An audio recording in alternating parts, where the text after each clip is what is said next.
Party के प्रत्याशियों के समर्थन में सभाओं का आयोजन करने के साथ ही अब मैं ललितपुर में आया हूं आप सभी का आह्वान करने के लिए, आपसे अपील करने के लिए।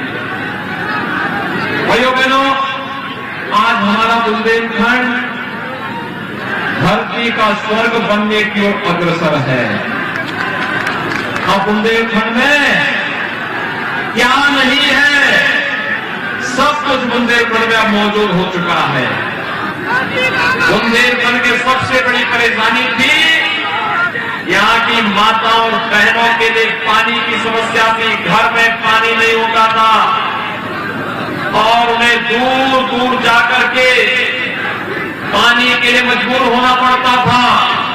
आज भाइयों बहनों, हर घर नल योजना के माध्यम से बुंदेलखंड के प्रत्येक घर तक हम शुद्ध पेयजल पहुंचा रहे हैं। और आप याद करना, बहुत शीघ्र हर घर तक नल की योजना के माध्यम से ये पानी सामान्य पानी नहीं होगा भाइयों बहनों, ये आरओ का पानी होगा। आरओ का पानी, जो पानी एक बोतल आपको बाजार में 16 से 20 रुपए में खरीदना पड़ता है, इससे भी शुद्ध पानी आपको बहुत अच्छे ढंग से आपके घर में उपलब्ध हो जाएगा। इसमें किसी प्रकार का कोई मान मनोबल नहीं करना पड़ेगा, शुद्ध पेयजल देंगे। और भाइयों बहनों, पेयजल का मतलब आप जान रहे हैं ना कि शुद्ध पेयजल का मतलब है कि आधी से भी बीमारी का समाधान हो जाना। भाइयों बहनों, बुंदेलखंड दूर होने के नाते यहाँ के संसाधनों पर माफिया और अपराधियों के द्वारा लूट मचाई जाती थी, लेकिन आज इन माफिया और अपराधियों के खिलाफ सरकार का बुलडोजर किस कदर चला है आपने देखा होगा। और इन माफियाओं पर अभी आने वाले समय में कैसे बुलडोजर चलना है, इसकी भी तैयारी देखते नहीं है। चलना चाहिए ना, अपराधियों के खिलाफ कार्रवाई होनी चाहिए ना। आपने देखा होगा बुंदेलखंड का चित्रकूट का अंतिम टापू भी दूसरे लोग की यात्रा में जा चुका है और दिलवारा डकैती के लिए जो जिम्मेदार होंगे उनकी भी यही तैयारी होगी, चिंता मत करिए। भाइयों बहनों, आपकी मांग होती थी, बार बार मुझे चिंता होती थी कि मेरे ललितपुर के लोग स्वास्थ्य की सुविधा के लिए कहां जाएंगे। ये मनोहर हमेशा परेशान करते थे मुझे कि एक मेडिकल कॉलेज हमारे ललितपुर में भी तो हो जाए। मैंने कहा क्या मेडिकल की पढ़ाई आपने की है? तो मनोहर कहे कि मैं पढ़ा तो नहीं हूं, लेकिन अपने ग्रैंडसन को जरूर मेडिकल कराऊंगा। मैंने कहा तब तो मेडिकल कॉलेज आपके ललितपुर में ही देंगे। और भाइयों बहनों, आपके ललितपुर मेडिकल कॉलेज का काम प्रारंभ हो गया है ना, काम प्रारंभ हो गया है। 2023 में यहां पर हम मेडिकल की परीक्षा, मेडिकल की एडमिशन भी प्रारंभ करवा देंगे। और भाइयों बहनों, फिर ललितपुर में स्वास्थ्य का एक उत्तम केंद्र तो होगा ही होगा, लेकिन साथ साथ डॉक्टर बनाने का भी एक संस्थान ललितपुर वासियों को ललितपुर के अंदर प्राप्त हो जाएगा।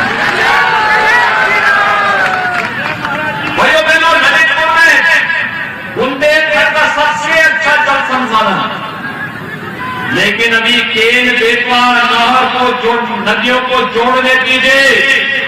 आप याद करना, ये पूरा क्षेत्र पर्यटन के साथ साथ तमाम अन्य संभावनाओं को आगे बढ़ाता हुआ दिखाई देगा। और इसीलिए ललितपुर की इन संभावनाओं को आगे बढ़ाने के लिए आज मैं आपके बीच में यहां पर उपस्थित हुआ हूं। भाइयों बहनों, आपने हमें पिछली बार सांसद भी दिया, अनुराग जी यहां से सांसद बने, उससे पहले उमा भारती जी यहां से सांसद थी, और हमारे दोनों विधायक 2017 में आपने दिए, राम रतन कुशवाहा जी को और श्री मनोहर लाल पंत को भी। मनोहर लाल पंत भोले वाले आदमी, लेकिन उनका भोलापन बहुत बार जब ललितपुर के विकास की बात आती है, ये कहते थे कि क्या ललितपुर में उड़न खटोला उड़ेगा? हमने कहा क्या चाहते हो? तो इन्होंने कहा कि उड़न खटोला के लिए हम भी चाहते हैं। तो मैंने कहा एयरपोर्ट बोलो ना। कहा एयरपोर्ट, लेकिन मैं गांव की भाषा में बोल रहा हूं। और भाइयों बहनों, आपका ललितपुर में एयरपोर्ट हम दे रहे हैं ना। ललितपुर में एयरपोर्ट भी बन रहा है। और ललितपुर को बैठे आप कौन घंटे में दिल्ली पहुंच जाएंगे, आधे घंटे में लखनऊ पहुंच जाएंगे, 1 घंटे में मुंबई पहुंच जाएंगे। और दुनिया के किसी भी देश में जाने के लिए आने वाले समय में ललितपुर का एयरपोर्ट ही आपके लिए तैयार हो जाएगा। भाइयों बहनों, हमारे दोनों विधायकों ने विकास के लिए अनुराग शर्मा जी के साथ मिलकर के पूरी मेहनत की। और वर्तमान में पूरी दुनिया कोरोना महामारी का सामना कर रही है। इस सदी की सबसे बड़ी महामारी है। और महामारी के कारण दुनिया के अंदर लाखों लोग मर चुके हैं। भाइयों बहनों, हर मौत सफल है। लेकिन मैं आप सबसे कहना चाहता हूं कि इस कोरोना कालखंड में आपका हालचाल पूछने के लिए या तो भारतीय जनता पार्टी की डबल इंजन की सरकार थी, या फिर दोनों विधायक और सांसद थे, या भाइयों बहनों भारतीय जनता पार्टी के पदाधिकारी आपके बीच में थे। कांग्रेस, सपा, बसपा के लोग आपके बीच में कहीं आए थे क्या?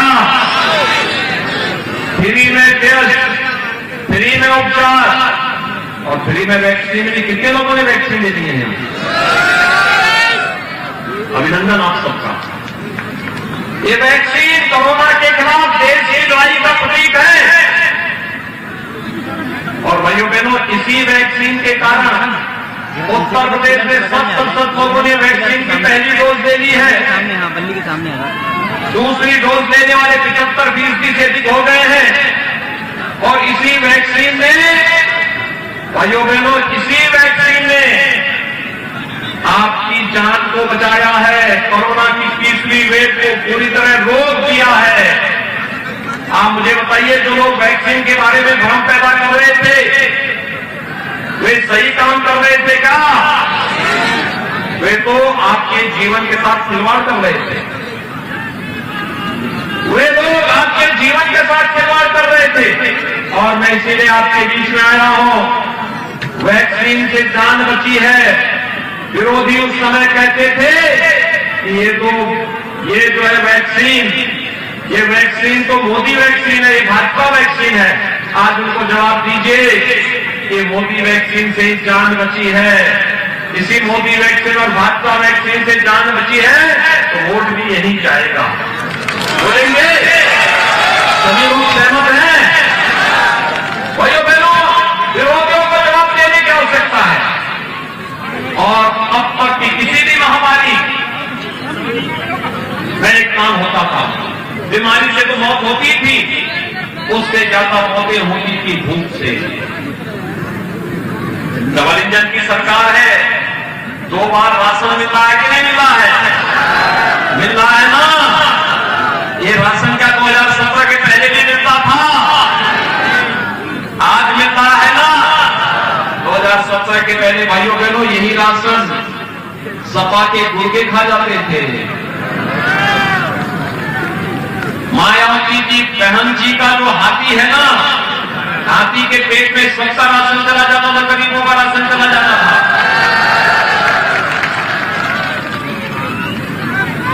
और भाइयों बहनों, आज हर गरीब को 2 बार महीने में राशन देने का काम किया जा रहा है। और एक बार तो दाल भी दिया जाता है और रिफाइंड तेल भी दिया जाता है। मिल रहा है कि नहीं मिल रहा है? अच्छा मुझे बताओ, 2017 के पहले आपको बिजली मिलती थी? बिजली में भी घोटाला। आज तो बिजली मिल रही होगी ना। भाइयों बहनों, 70 वर्षों के कचरे को साफ करते करते करते करते उत्तर प्रदेश को आज देश की नंबर 1 अर्थव्यवस्था बनाने की व्यवस्था कर रहे हैं।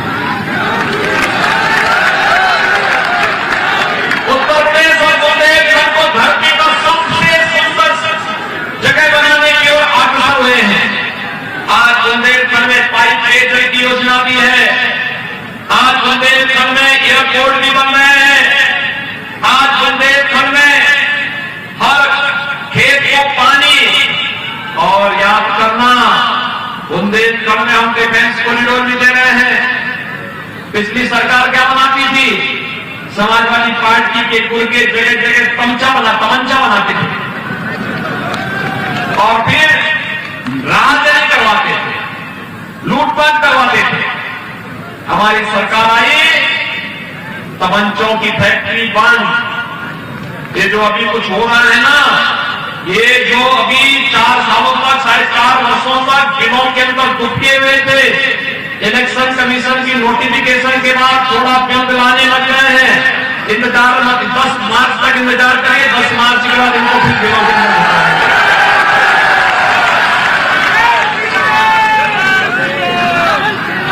भाइयों बहनों, और घर घर की योजना भी और डिफेंस कॉरिडोर भी बन रहा है। जब ललितपुर का नौजवान बुंदेलखंड एक्सप्रेस वे के किनारे बन रहे बुंदेलखंड में डिफेंस कॉरिडोर में बन रही तोप पर बैठ करके जब दुश्मन की सीमा में घुसेगा और वह गरजेगी तोप, दुश्मन के छक्के छूट जाएंगे और बुंदेलखंड वीर और वीरांगनाओं की धरती मुस्कुरा उठेगी।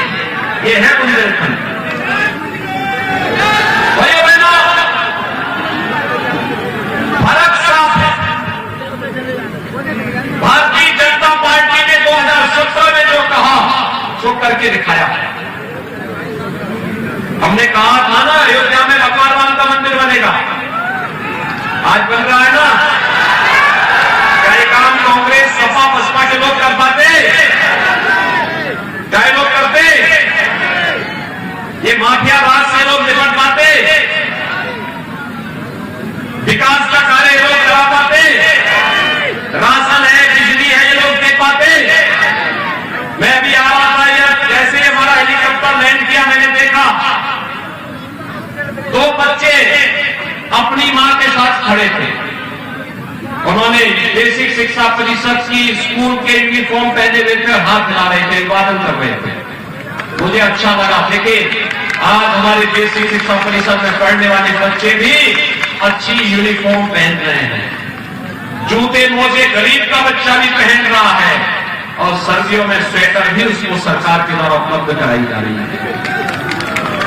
यही तो राम राज्य है, यही है सबका साथ सबका विकास। पहले भाइयों बहनों, सबका साथ की बात तो होती थी, लेकिन सिपाही खानदान का विकास की बात होती थी। क्यों सिपाही खानदान का विकास? नौकरी निकलती थी और चाचा भतीजा वसूली पे निकल पड़ते थे। आपने देखा होगा ना, चाचा भतीजा कोई भर्ती निकलती थी, चाचा भतीजा वसूली पे निकलते थे। लेखपाल की भर्ती तो वसूली, पुलिस की भर्ती तो वसूली, और फिर कोर्ट उसमें रोक लगाता था। आज वसूली नहीं है, आज तो नौजवान को सम्मानजनक ढंग से नौकरी मिल रही है, बेटियों और बहनों को सुरक्षा प्राप्त हो रही है, विकास मजबूती के साथ आगे बढ़ रहा है। एयरपोर्ट, मेडिकल कॉलेज, कनेक्टिविटी, सड़क की कनेक्टिविटी हो या फिर हर खेत को पानी देने की और हर नौजवान को रोजगार देने की व्यवस्था। आज उत्तर प्रदेश और हमारा बुंदेलखंड तेजी के साथ आगे बढ़ रहा है। भाइयों बहनों, याद करिए 2017 में जब हम लोग आए थे, हमने पहला काम किया था 86 लाख किसानों का 36,000 करोड़ रुपए के कर्ज माफी का, और ललितपुर में 55,800 से अधिक किसानों का कर्ज माफ हुआ था। 55,815 किसानों का। प्रधानमंत्री किसान सम्मान निधि में 2,41,000 किसान ललितपुर के अंदर 6,000 रुपए सालाना प्राप्त कर रहे हैं प्रधानमंत्री किसान सम्मान निधि में। और भाइयों बहनों, समाजवादी पार्टी ने दिव्यांगजनों की, विधवा महिलाओं की और वृद्धजनों की पेंशन रोक दी थी। हमारी सरकार प्रदेश के अंदर 1 करोड़ ऐसे लोगों को जो दिव्यांगजन है, निराश्रित महिलाएं हैं, बुजुर्ग हैं, उन लोगों को 12,000 रुपए सालाना पेंशन दे रही है, जिसमें आपके ललितपुर के 6,093 दिव्यांगजन भी हैं, 20,999 निराश्रित महिलाएं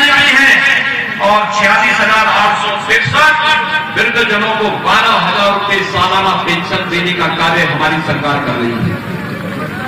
भाइयों बहनों, अगर मैं प्रधानमंत्री आवास योजना की बात करूं, प्रधानमंत्री आवास योजना समाजवादी पार्टी की सरकार ने गौर से सोचा। समाजवादी पार्टी की सरकार ने 5 वर्ष में 18,000 लोगों को भी मतदान नहीं दिया था।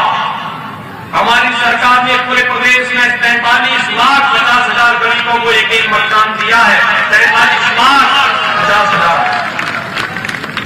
और आपके ललितपुर में 49,478 गरीबों को 49,478 गरीबों को एक आवास प्रधानमंत्री आवास योजना या मुख्यमंत्री आवास योजना में मिले हैं अकेले प्रयत्न में। भाइयों बहनों, अब तो हम लोग युवाओं को नौकरी ही नहीं दे रहे हैं, बल्कि उनको हम स्मार्टफोन और टैबलेट भी दे रहे हैं। ललितपुर के कुछ नौजवान स्मार्टफोन और टैबलेट ले चुके हैं। पूरे प्रदेश के अंदर 1 करोड़ नौजवानों को सुविधा दे रहे हैं। समाजवादी पार्टी ने चुनाव आयोग को शिकायत की, हो सकता है रुका हो। पहले हमने 1 करोड़ देने का लक्ष्य रखा था। जब इन्होंने शिकायत की तो हमने कहा 2 करोड़ नौजवानों को अगले 5 वर्ष के अंदर टैबलेट और स्मार्टफोन देने का काम करेंगे।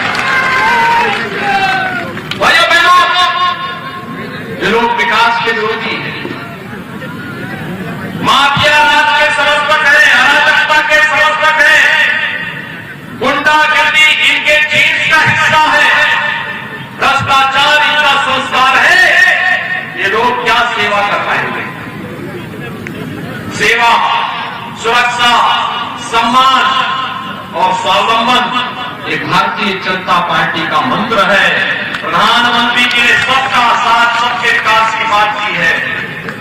और भाइयों बहनों, उस सबका साथ सबका विकास के लिए आपका विश्वास और आपका प्रयास भी आवश्यक है। भाइयों बहनों, 20 फरवरी को चुनाव होने हैं और 20 फरवरी को किसके चरण के चुनाव में आप तैयार हैं चुनाव के लिए? मनोला भगत को और निर्वाण कुशवाहा को फिर से विधानसभा में भेजेंगे ना? क्योंकि जब ये दोनों जीतेंगे 300 फिर एक बार 300 पार का लक्ष्य हम पूरा करेंगे। फिर एक बार 300 पार, फिर एक बार, और 300 पार कब होंगे? जब ललितपुर और बहरौनी से भारतीय जनता पार्टी के प्रत्याशी जीतेंगे। तैयार हैं? दोनों हाथ जाकर के बोलो तैयार हैं? तो भाइयों बहनों, कमल चुनाव चिन्ह पर